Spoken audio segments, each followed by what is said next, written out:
Hello and welcome back to the Fantasy Playmakers. This offseason just does not slow down. We've had a ton of moves that have just come out of nowhere. Brady coming out of retirement, Wilson to the Broncos. Yesterday we had Devontae Adams getting traded to the Raiders, and now we have another monster move, really another kind of change of events here. It looked like Deshaun Watson was selecting between the Falcons and the Saints.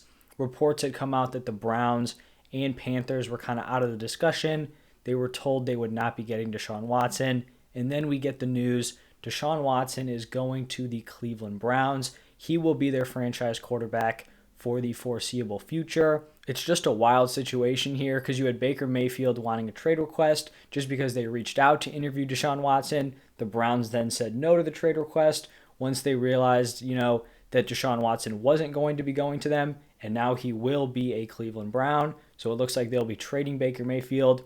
Very interesting decision for Deshaun Watson to choose the Browns. Apparently they gave him just a huge bag, fully guaranteed. So he went after that money.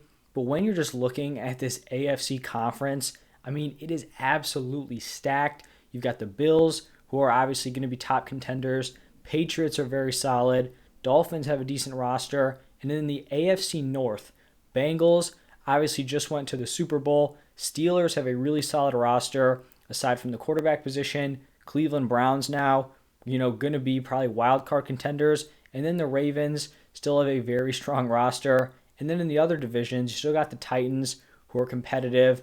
And then the AFC West with the Chiefs, Chargers, and Broncos. And then Raiders, who are still a decent team. So that conference is just absolutely overpowered. Whereas in the NFC, you're looking at Bucks and Rams, maybe the Packers if they can turn some things around, but it is just so lopsided towards the AFC right now. But for the Browns and Deshaun Watson, I feel like people have kind of forgotten. Deshaun Watson is an absolute stud. If you're looking at his 4 years as a starter, he averaged 24.1 points per game, 20.7 points per game, 21.3 points per game.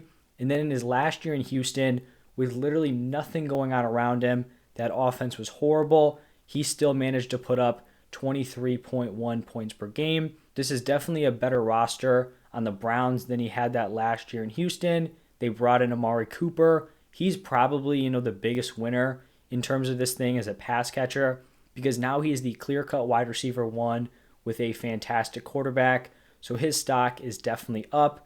The thing we do have to remember here, though, is that I would expect Deshaun Watson to face some sort of suspension. Even though he wasn't criminally charged or convicted, whatever the legal terms are, we've still seen players get those suspensions. I think it happened to Zeke, and he got 6 games. So I feel like that's probably the minimum that we're looking at here with Deshaun Watson. 6, maybe to like 10 games. But that is going to be a decent chunk of the season. So for redraft, kind of tough to navigate until we actually get that number. But for dynasty purposes, Deshaun Watson shoots up. He's probably a first-round dynasty pick. I feel like I have to check that, but I do think that's probably where he would fall in my rankings. Because when he's on the field, like the first time he takes a snap, his value is going to be all the way back up because we know how good of a player he is. Definitely tough for the Saints, and the Falcons. Looked like they had a shot at him. It did not happen. But those are kind of my initial thoughts here. Also is going to help Nick Chubb and Kareem Hunt if they do hold on to Hunt. Just a better overall offense, less pressure on that run game, higher scoring team. So all of that is going to come back around and help those RBs. But those are my initial thoughts. Let me know what you guys think down below about another crazy move this offseason. Stuff is just all over the place. But thank you for stopping by, and I'll see you in the next one.